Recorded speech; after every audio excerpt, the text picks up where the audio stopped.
In today's Nintendo news, Nudist gets banned from Animal Crossing, Nintendo launches a trailer 10 years late, new Nintendo movies are upcoming, and more. So this first one's new to me. In Animal Crossing, you can obviously upload your island online for others to visit and look at, and apparently for over 5 years now since the game came out, there has been an island online that is quote-unquote adult themed. If you can just imagine Amsterdam's red light district but in Animal Crossing, I know that's probably very hard to do, but if you can imagine that, that's basically what this whole island is. Now obviously Animal Crossing New Horizons is a family game or even a kids game, so how the creator managed to do this or imply, these adult themes, to be honest is kind of impressive and creative. Obviously this person hasn't cheated, they've not hacked the game or anything, they're using only items you can find in the base game. For example, like Michelangelo's David, they've used that, to imply adult themes, etc, etc. And apparently Nintendo has caught wind of this 5 years too late, but just before the new update came out for Animal Crossing, and they've taken this island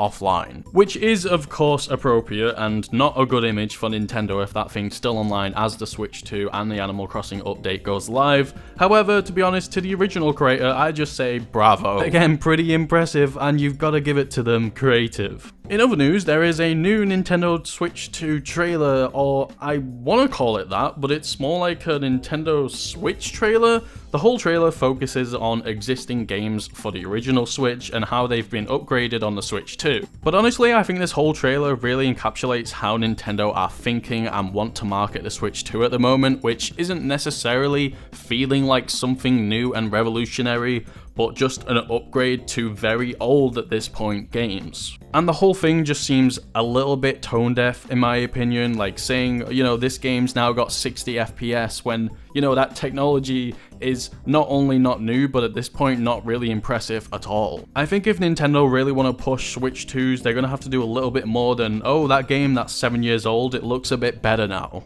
Granted, that is stuff that's really cool, but remember most of these upgrades that are coming for these old games, you have to pay for anyway, which, this trailer doesn't disclose, so there's really not that transparency there. And the whole thing just seems a little dated, and I can't wait for Nintendo to sort of market the Switch 2 as something new with new games, rather than, oh, look at this old Mario game, now it runs at an industry standard frame rate. When the Switch 2 first came out and we had Mario Kart World and Donkey Kong Bonanza, those were, in my opinion, like the biggest new exclusive games to the Switch 2, and I feel like they both had their complaints. Mario Kart World, where people were complaining that the whole world part of it wasn't really lived up to. And Donkey Kong Bonanza, even though that was an amazing game, I feel like Donkey Kong as a franchise just scares people, and people miss their Mario and their 3D platformers that just have Mario's name on instead of Donkey Kong's. But as we get further into the Switch 2's life cycle, I'm sort of kind of now agreeing with that. Where is the new 3D Mario? It's been long enough. Can you stop showing us the old one?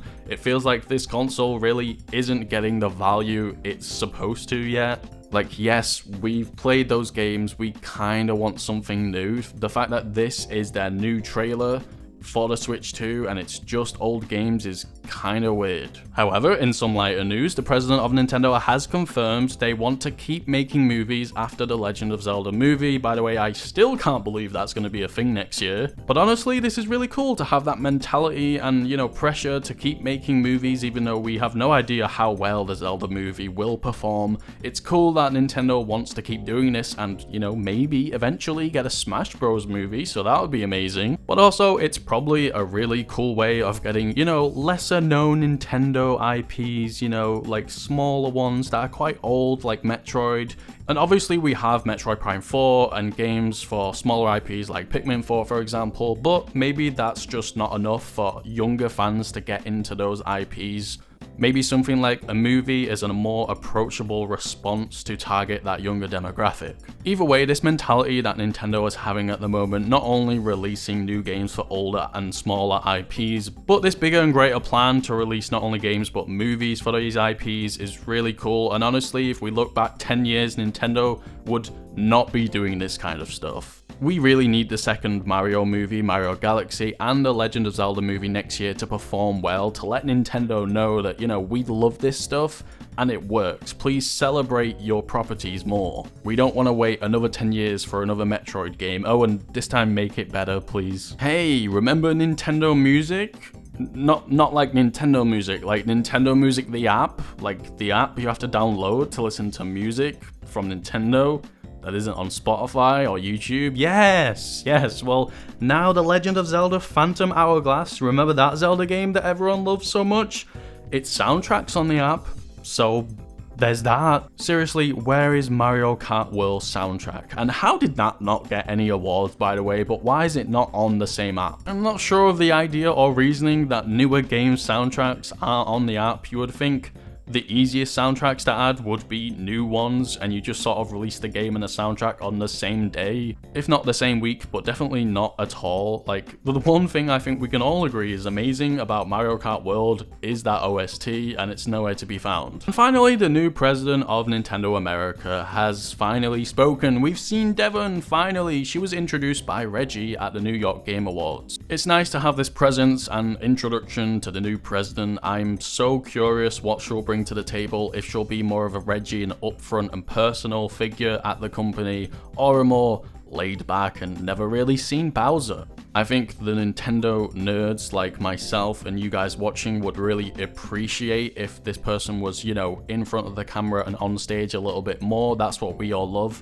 But at the same time, I can understand that that's not really important, and that's extra for people like us who are super fans. But to the majority of Nintendo's audience who play their games, that stuff just doesn't matter. Now, there really wasn't anything necessarily special that she said, but I don't know if I'm going crazy, but this is my hot take / something I took away from this. And again, I've not seen anyone else point this out, but she just kind of sounds AI. I don't know if it's the audio not syncing up with the footage, or maybe they did use AI in post-production to her audio. I don't know, but just watch this clip, take a listen, and maybe I'm crazy, maybe I'm not. Let me know. It is great to be here. My name is Devon, and before anything else, I want to celebrate the New York Game Awards. 15 years of supporting the games industry, and in doing so, lifting up the voices, stories, and dreams of so many.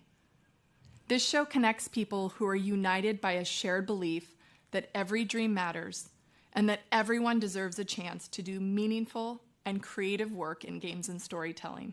So let me know in the comment sections down below, did you visit the Adult Island on Animal Crossing? Are you excited for new soundtracks to come to Nintendo Music app? And do you want Mario Kart World? What Nintendo movies do you want to see in the future?